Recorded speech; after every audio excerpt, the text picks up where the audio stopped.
É isso, a gente vai chamar agora o Cristiano Beraldo, a gente está repercutindo e também analisando a informação sobre o término na propaganda no rádio e na televisão, último dia amanhã, 3 de outubro, e naturalmente as campanhas, né, Beraldo, avaliam quais podem ser as possibilidades de cada candidato e dessa campanha que vai ser realizada ou de forma orgânica nas plataformas digitais ou aquele tradicional sola de sapato, né? Bater perna e visitar comunidades e bairros na capital paulista. Bem-vindo.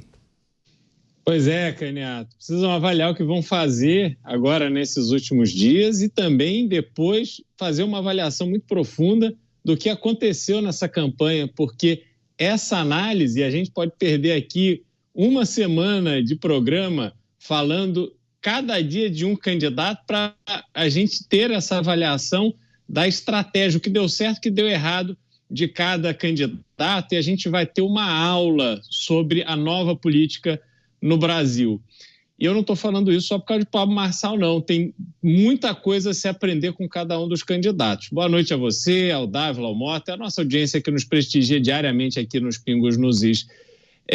Nessa linha que o Dávila vinha falando, se a gente olhar para o Guilherme Boulos, por exemplo, a gente tem todo um contexto em que Guilherme Boulos consegue romper uma tradição do Partido dos Trabalhadores, que é o partido do presidente da República, é o partido mais importante da esquerda brasileira, que sempre lançou o candidato. Em geral, o candidato do PT não ia bem, mas sempre lançava candidato, fazia uma bancada com isso, fazia uma bancada na Câmara de Vereadores relevante. Nessa eleição, prevaleceu o acordo feito com Guilherme Boulos em 2022, quando Guilherme Boulos abriu mão da sua candidatura a presidente para apoiar o então candidato Lula. Lula, eleito, honrou a palavra. Colocaram Marta Suplicy como vice de Guilherme Boulos. Mas olha que situação interessante.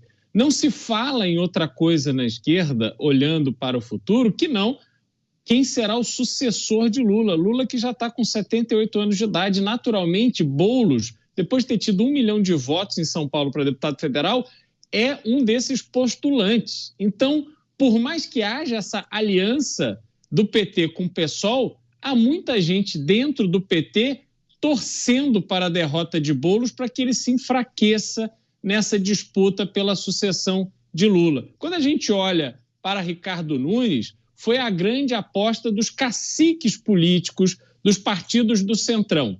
Então, o PMDB, partido de Ricardo Nunes, em aliança com o PP, em aliança com o PL, todos apostaram que a máquina da prefeitura seria suficiente para dar a vitória a Ricardo Nunes. E fizeram de tudo, e União Brasil também nesse grupo, fizeram de tudo para aniquilar qualquer possibilidade de uma candidatura nova, uma candidatura que trouxesse alguma novidade para o cenário eleitoral de São Paulo. A estratégia desses caciques políticos foi justamente apostar no velho, garantir que não haveria nada fora do script.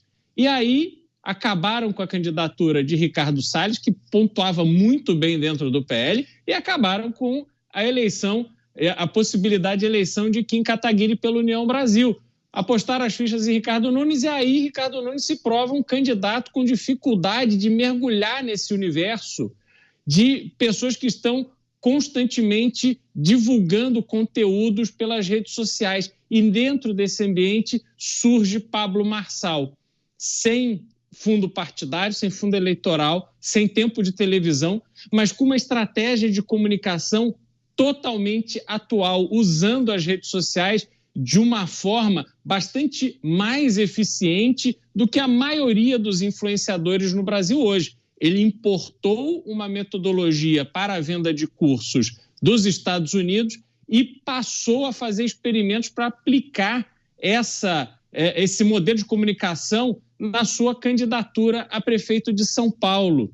E para ele não perde nessa eleição, porque ele vem fortalecendo os seus negócios, o seu conhecimento se ampliou para mais milhões de pessoas. Então, se ele perder do ponto de vista político, ele ganhará do ponto de vista empresarial. Ele está no cenário perfeito, conseguiu que as pessoas se apaixonassem por ele e estão aí bastante emocionadas. O eleitor de Pablo Marçal, ele tem muito mais chance de sair de casa para votar nele do que o eleitor de outros candidatos, que às vezes não estão tão motivados assim. Tabata Amaral é a figura, Caniato, que melhor enfrentou esse fenômeno de comunicação de rede social chamado Pablo Marçal. Entretanto, olha que curioso, ela não conseguiu crescer de forma relevante nas pesquisas, mesmo Guilherme Boulos mostrando que não tem força para vencer Ricardo Nunes no segundo turno, né?